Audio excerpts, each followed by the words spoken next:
Good afternoon. I'm Diana Bailey from the Maryland Women's Heritage Center, and congratulations to Major General Linda Singh for your induction tonight in the Maryland Women's Hall of Fame. That's very exciting. It is. Thank you. Thank you for taking time to talk with us.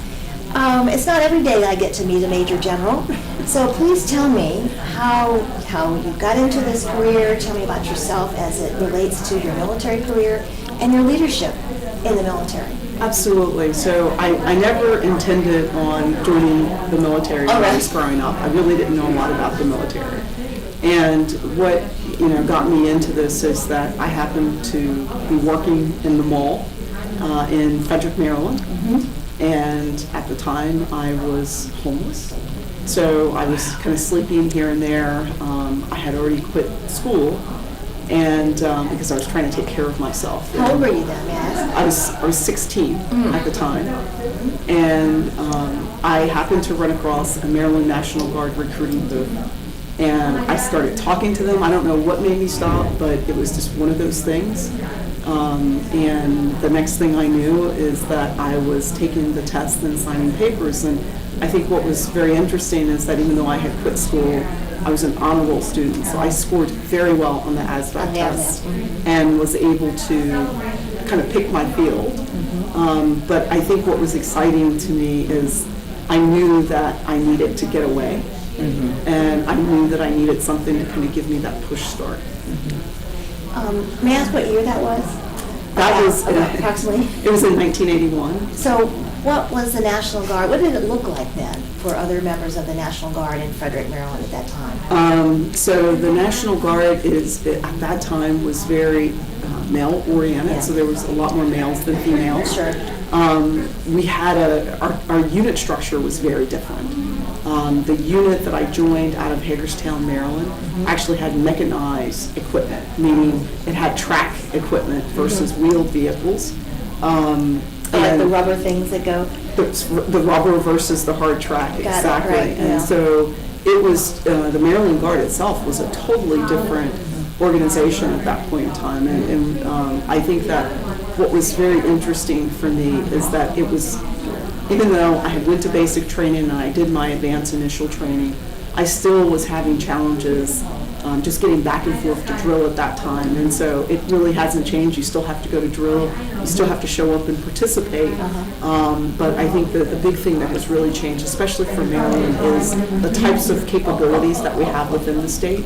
The things that have not changed is the fact that once you join the Maryland Guard and you become part of that family, it really is like a family because you're there with individuals that stay for 30 and 40 years, and so you get to know people really, really well.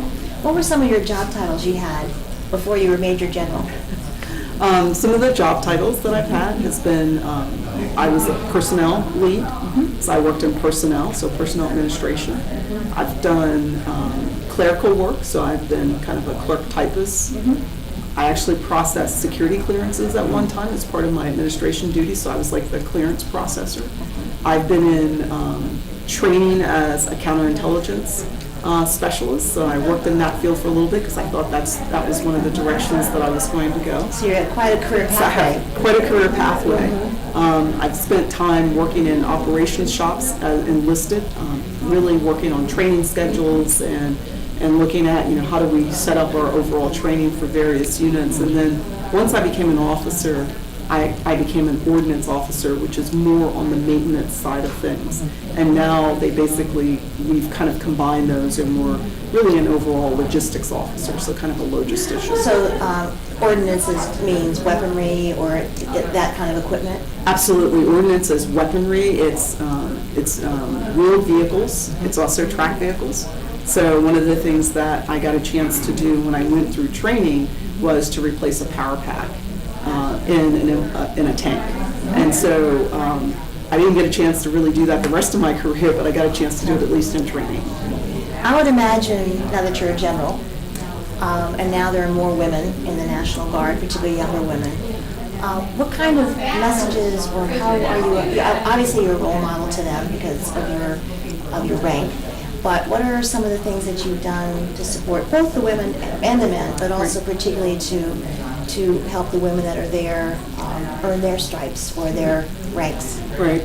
Now, especially from, I think, when I became a field grade officer, so that's really, looking at the major and lieutenant colonel level, it became extremely important for me to mentor other women. I mean, I've mentored across the board, but I really try to pay attention to where I'm finding those hidden gems and trying to mentor them along. Just, a lot of my mentors were male because I didn't have the female mentors necessarily. There are a couple of female officers that I built a relationship from when I was a lieutenant all the way up, and a number of them have retired as general officers, and a few of them, one of them actually works for me today as my chief of staff. Oh, nice. So her and I Right. have known each other for a long time, and she's been a huge mentor, but I felt like I needed to pay that forward as well.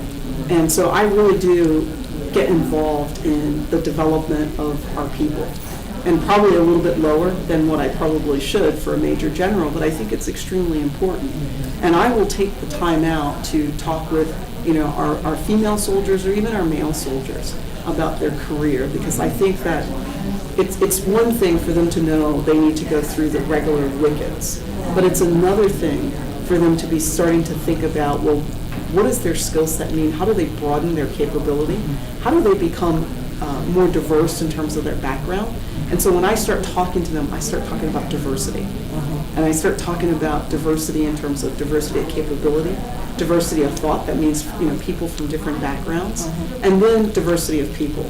Because I believe that in order to build a strong, competent team, and a team of what I would consider to be excellent, I think that you need to have those different You need each other. Absolutely. It doesn't matter who they are, men or women, they are part of important life and death situations sometimes. The other thing I was thinking about, I think you have a new job. I do. Tell us about your new job.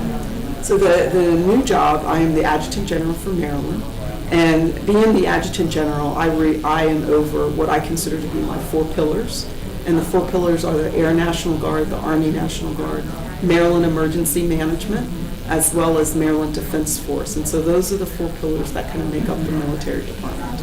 That's a pretty big job, isn't it? It is a pretty big job. I mean, I report and am responsible for the military department directly to the governor. So the governor is my boss, and it really requires me to work across all the other cabinet secretaries, where it makes sense, and really to work with the governor's staff, and then to work on the federal side with big Army, big Air Force, and the National Guard Bureau. So it is a very different role that I've had than what I've had in the past. But what I'm finding is that I am enjoying the role because I'm getting a chance to really set change for the organization that I may not be able to see all of it today, but I'm going to be able to see it maybe 5 years down the road, and that is exciting to me. Very exciting. Well, it's interesting because you were nominated and selected for the Hall of Fame before your job change. So you've had quite a spring, haven't you? I have had quite a spring. It really started when I became the Assistant Adjutant General on the Army side.